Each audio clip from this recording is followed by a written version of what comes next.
झील के किनारे जब हान सेरी और युन सेओजून ने एक दूसरे का हाथ थामा तो वह कोई साधारण क्षण नहीं था। वो एक टूटे रिश्ते का पुनर्जन्म था जिसमें अब मजबूरी नहीं बल्कि एक गहरी, शांत और सच्ची भावना थी। सियोल वापस लौटते समय दोनों की आंखों में पहली बार सुकून था।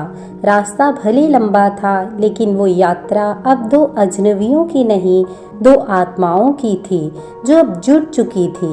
सेओजून अब पहले जैसा नहीं रहा था। वह ज्यादा मुस्कुराता था, छोटी छोटी चीजों में सेरी की खुशी ढूंढता था और हर दिन उसके लिए कुछ ना कुछ खास करता था।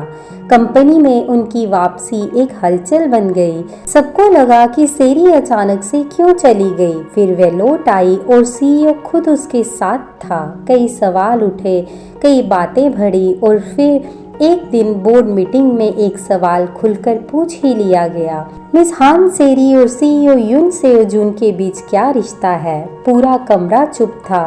सेरी ने सेओजिन की ओर देखा। वह जानती थी ये पल एक परीक्षा है। और फिर सेओजुन ने बिना झिझक जवाब दिया, मैं और हान सेरी पति पत्नी हैं। एक सन्नाटा छा गया। हमने 3 साल पहले शादी की थी लेकिन इसे स्वीकारने में देर हुई। अब हम अपने रिश्ते को सम्मान और सच्चाई के साथ जीना चाहते हैं और मैं बताना चाहता हूँ कि हान सेरी ना सिर्फ मेरी पत्नी है बल्कि इस कंपनी की सबसे मेहनती और ईमानदार सदस्य भी है।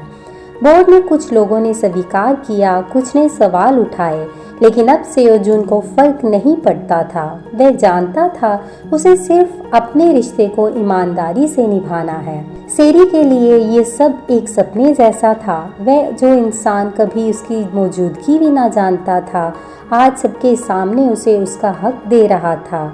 उस रात ऑफिस की छत पर खड़े होकर दोनों एक खामोशी से आसमान को निहारते रहे। सेरी ने धीमे से कहा, क्या तुम सच में सोचते हो कि ये सब आसान होगा? सेओजुन ने मुस्कुराकर कहा, नहीं, लेकिन मैं वादा करता हूँ तुम अकेली नहीं रहोगी अब कभी भी। कुछ हफ्तों बाद दोनों ने दोबारा एक छोटी सी शादी की योजना बनाई। बिना तामझाम, बिना दबाव, बस कुछ करीबी लोगों के सामने दिल से दिल तक की एक रस्म। सेरी ने हल्का गुलाबी हानबोक पहना था और सेओजुन ने सफ़ेद पारंपरिक सूट। उनकी आंखों में अब कोई डर नहीं था, बस एक दृढ़ता थी साथ निभाने की। जब सेओजून ने उसके आगे हाथ बढ़ाया, सेरी ने एक पल उसे देखा, फिर मुस्कुराकर उसका हाथ थाम लिया। और इस बार ये रिश्ता ना दस्तखत से बना था ना मजबूरी से। ये रिश्ता बना था उन अनगिनत लम्हों से जहाँ दोनों ने खुद को जाना, एक दूसरे को समझा और मोहब्बत को जगह दी। शादी की उस छोटी सी रस्म के बाद जहाँ सिर्फ दिलों की गवाही थी, युन सेओजुन और हान सेरी की जिंदगी ने एक नया मोड़ लिया। अब वे सिर्फ सीईओ और एक कर्मचारी नहीं थे, ना ही मजबूरी से जुड़े दो लोग। अब वे पति पत्नी थे सच्चे मायने में। सुबहें अब बदल चुकी थी। जहाँ पहले सेरी अकेली चुपचाप उठती थी, अब वह साथ जागती थी। सेओजुन की मुस्कान से दिन शुरू होता था। वो जो पहले कभी एक शब्द भी ना कहता था, अब हर छोटी बात में उसका हाल पूछता, उसके लिए कॉफ़ी बनाता और बारिश की सुबहों में छाता खुद उठाकर चलता। सेरी की जिंदगी में पहली बार कोई उसके साथ खड़ा था, न सिर्फ नाम के लिए बल्कि हर लम्हे में। जब भी वे थकती, सेओजुन उसका सिर अपने कंधे पर रख देता। जब भी वह उदास होती, वे उसकी पसंदीदा किताबें बिना कहे ले आता। एक दिन कंपनी में एक नई ब्रांड लाइन का नाम तय किया जाना था। पूरे बोर्ड ने कई नाम सुझाए, लेकिन आखिर में सेओजुन ने फाइल बंद कर दी और कहा, इस बार ब्रांड का नाम होगा सेरिन।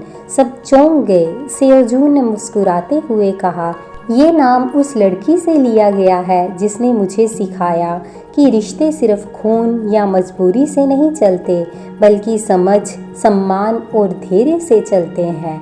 सेरी की आंखों में नमी थी, लेकिन इस बार वे आंसू दर्द के नहीं, सुकून के थे। उसे लगा जैसे उसका हर दर्द अब एक नया रंग बनकर लौट रहा है, प्यार का रंग। कुछ महीनों बाद एक शांत सुबह में सेरी बालकनी में बैठी थी, हाथ में कॉफ़ी, सामने खुला आसमान। सेओ जून पीछे से आया, धीरे से उसकी गोद में सर रखा और बोला, काश 3 साल पहले ही तुम्हें जान पाया होता। सेरी ने मुस्कुराते हुए कहा, अगर जान लेते तो शायद इस तरह प्यार नहीं होता। दोनों हंस पड़े।